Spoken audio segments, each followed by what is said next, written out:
Hey guys, this is Diana over at Crafting Parties. So I'm having a little bit of a difficulty here.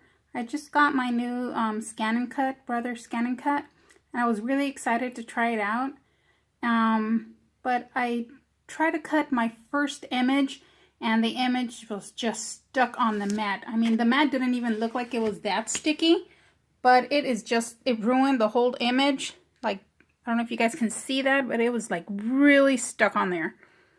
And it's a brand new mat. It's the first time I've used it. See all these little pieces that I need to get out? And these are really stuck on there. I can't get them off. I don't know if anybody has a suggestion. So this mat is probably ruined already. And it's brand new.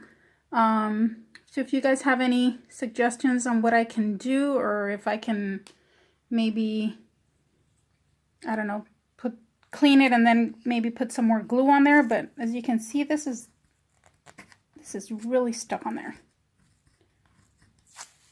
I don't know what happened. It was just regular craft paper.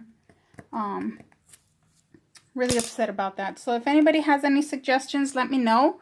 And I would appreciate it. Thank you, everyone. Have a good day. Bye.